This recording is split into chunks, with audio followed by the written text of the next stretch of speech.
Welcome back to the deep dive.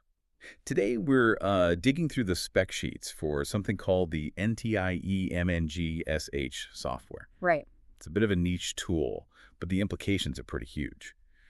Our mission really is to figure out if you can build a massive mission control style monitoring hub for your infrastructure that completely bypasses the cloud. And it's such a relevant question right now. I mean, we're always talking about cloud everything, but this software is, it's the total opposite. Yeah. It's designed for organizations that need that central monitoring, but absolutely cannot have their data going out onto the public internet. So it's about building a brain for your facility that stays right there on your own network. Exactly.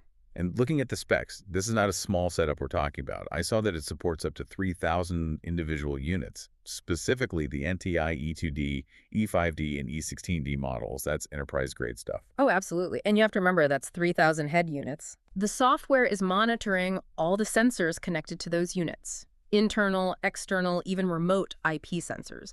So we're talking thousands and thousands of data points. And it's not just waiting for an alert, is it? I saw something in there about active polling. How does that work? Yeah, that's a key detail. A lot of systems just, they wait for a sensor to send a trap or an alert, like a heartbeat. But this system actively reaches out. It polls them? Exactly. It asks for a status update.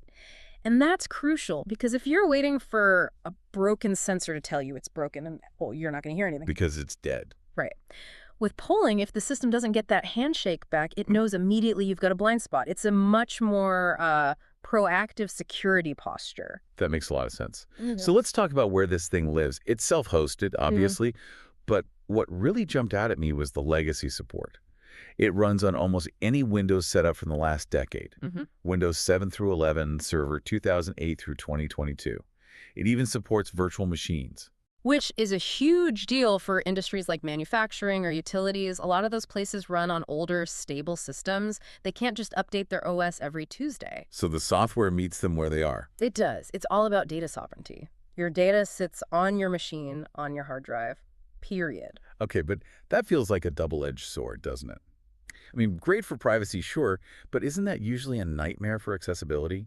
I don't want to have to run down to a server closet to check on a sensor. That is the classic trade-off. But Yeah. they seem to have solved that here. Even though the software itself is local, it serves up an HTML5 web interface.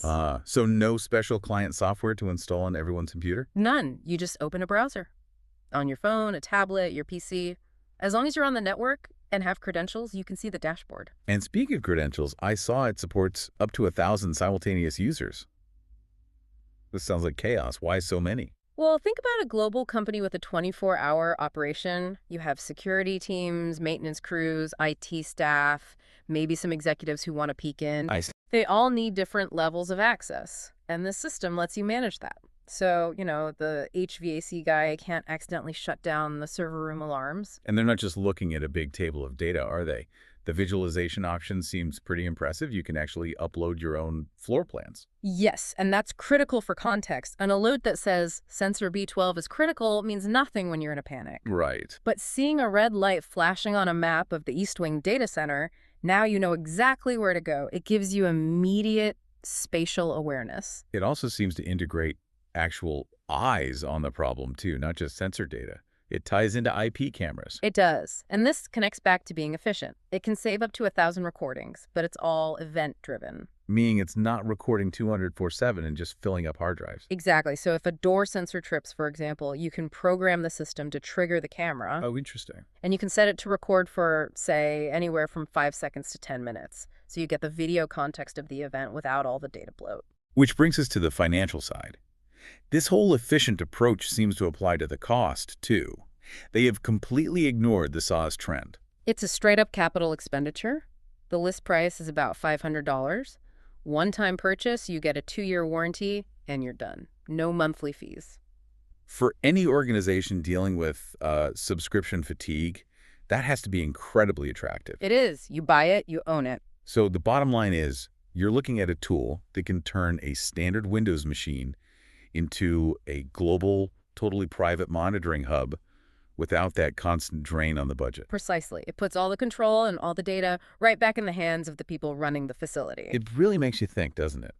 As everyone is rushing to push everything they can to the cloud, Does true security for our most critical infrastructure actually mean we should be doing the opposite and bringing that control back in-house? Something to chew on. Indeed. Thanks for listening to this deep dive, and we'll catch you on the next one.